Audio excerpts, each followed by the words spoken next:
Welcome to our dear viewers, I greet you where you have been. Today, we will tell you the second part of the story of Chris. Follow us.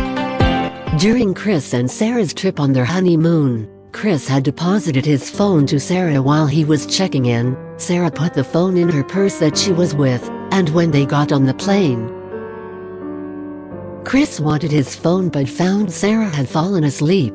He didn't like to wake her up, so he took the wallet from her, but he was surprised by a message in which he wrote,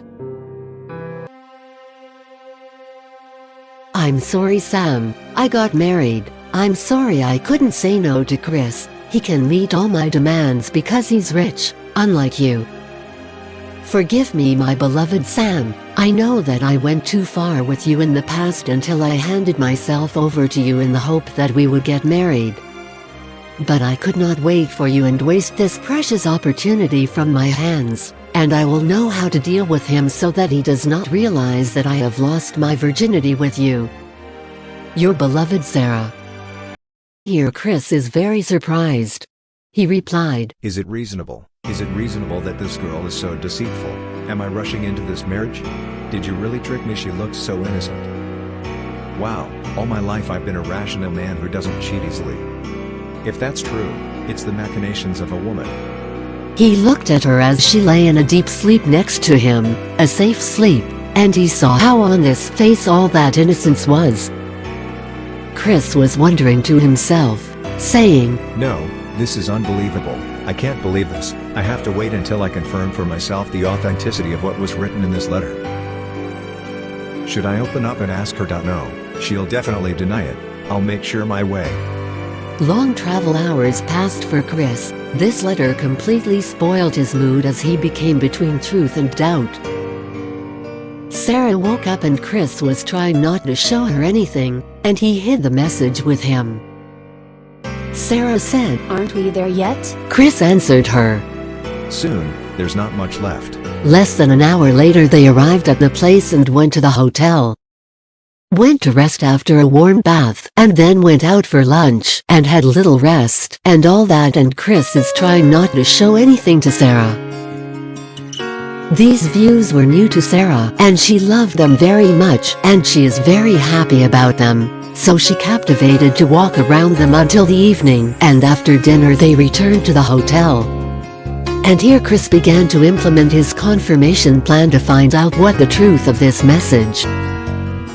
Chris approached Sara and hugged her, then handed her a piece of paper and a pen, saying, Sara, I'm going to dictate to you 2 sentences that I need, as a reminder of these beautiful days, and I'd rather have it in your handwriting. Sara rejoiced and blushed her cheeks. Then she took the paper and pen and began to write. But she was shocked by a strong slap on her face after she finished writing made her fall to the ground from her strength, and when she raised her eyes wondering what caused this, she was even more shocked by the amount of anger she sees in his face. What's going on? What is the reason for this? How did he change so suddenly? We were just happy now. No, this is not the Chris that I loved from the first minute I saw him. He was calm. He was not like that. No. No way. Why hit me? What's up? He interrupted her, thinking with the letter he threw at her. Sarcastically, this is the same line as yours. You really wrote this letter to your lover. How deceitful are you? A slutty girl who married me just for my money. You are a fraud. What are you better than other girls? Then at least they appear for what they really are. Who is this Sam that you gave yourself to him? What does this say? What message does he speak? What does he mean? What's the matter? Sara said. Sara couldn't stand all these accusations, so she fainted. At this moment Chris calmed down a little, woke her up with a splash of water, and then went out and left her. Sara was crying a lot, moved by what Chris was accusing her of. She looked at the letter they threw to her. She said wonderingly, "It's really the same as my handwriting, but I didn't write it. I'm innocent of all this. Who wrote this letter? And who put it in my bag, and who is this Sam? I don't know anyone by that name. What's going on, Lord?"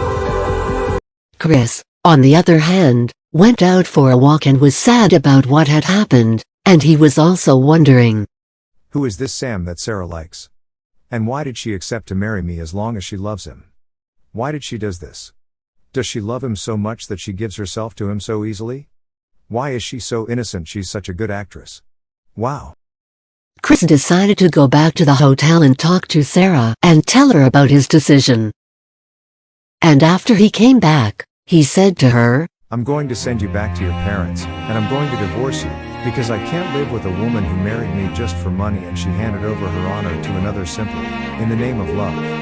But pity for your guiltless parents, I will keep it a secret between you and me, and I won't say what caused our quick separation to anyone, and I'll keep you with me for 3 months so that no one will suspect, and I will never touch you. Chris' decision was good for Sara, as it relieved her of her pain a little, because not leaving it a secret between them would have hurt her family a lot. And everyone who trusted her and her morals and loved her for that would have been disappointed and would have turned against her, so it would have hurt her a lot. And her enemies would have rejoiced for that, so Sara considered Chris's decision very good, especially now.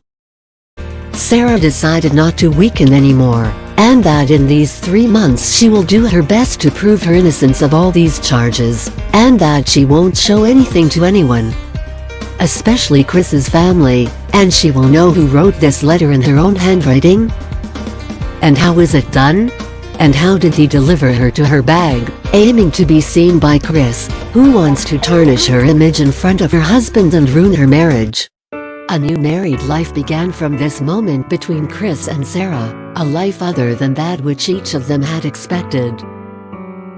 So each of them avoided each other, 9 and each of them in his own room inside Chris's house. Chris treated her a little hard whenever he remembered that she loved another and that she married him only for money, as he thinks, and he only spoke to her to ask or inquire about something. And Sara also avoided him and spoke to him only out of necessity, but she was doing all her duties at home and towards his parents really as an ideal wife, where she was good cook, good clean the house, smart in all her dealings and tactful. She was very kind to everyone and playful, and Chris's parents loved her very much and she loved them. So she and Chris represented to all parents that they are the best couple, and alone, each does not speak to the other. Sara succeeded in distracting herself from Chris' love in developing herself well, and in taking care of her home and other relationships, and Chris noticed her excellence in everything. Only she spontaneously crept into his heart and occupied him without his orders, so his admiration that he had for her in their first meeting turned into love. But he did not want that feeling to control him. He could never forgive her and was sad for this, because the one he began to love and wish for, in his eyes, loves another, but married him only for his money. The days passed and Chris's love for Sara increases a lot, but he ignores that feeling. And Sara does not care about him and she wished her innocence to appear in any way.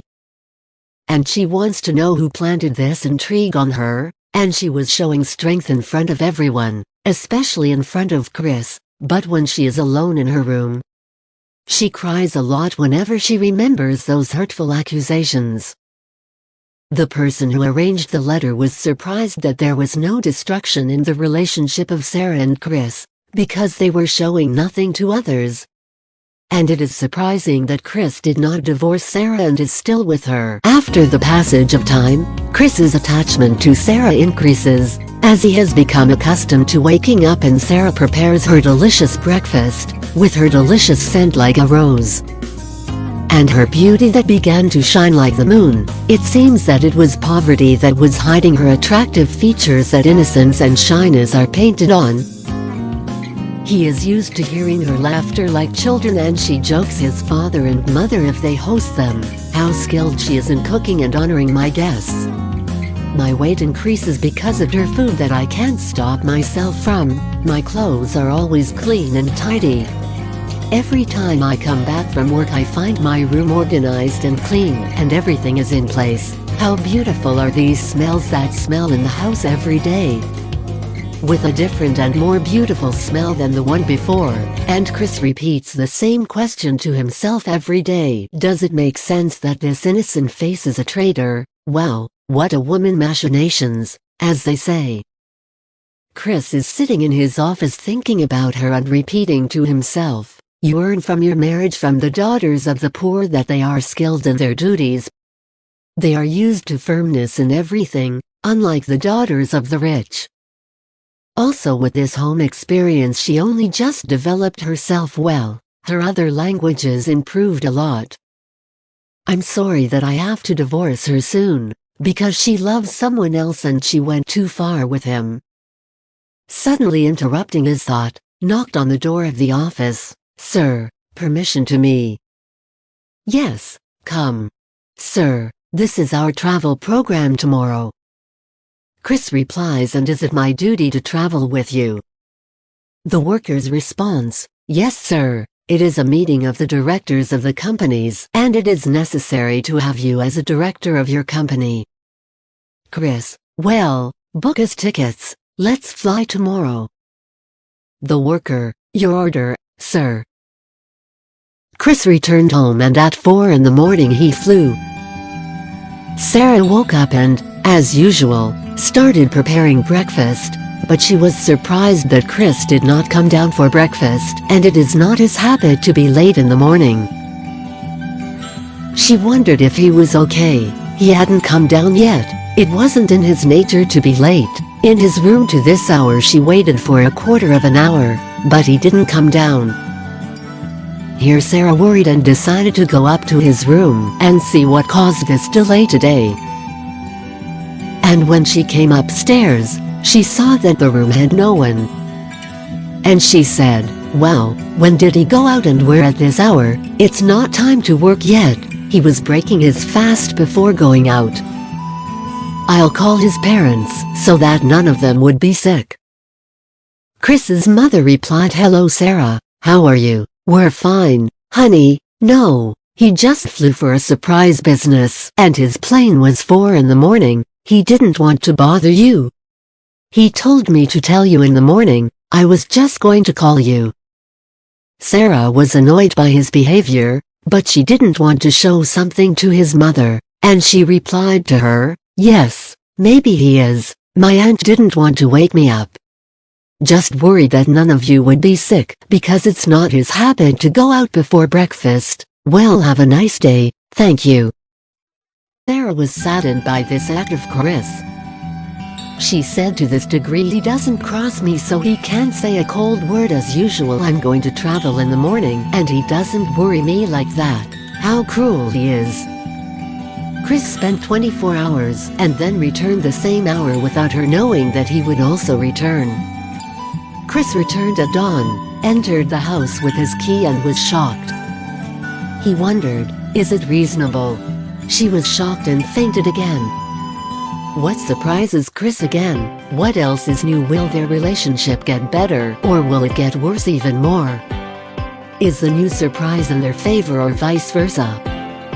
Dear viewers, wait with me and write to me in the comments your expectations to find out together whether they are correct or vice versa in the next part, God willing. Don't forget to like and subscribe to the channel to get everything new. I love you so much.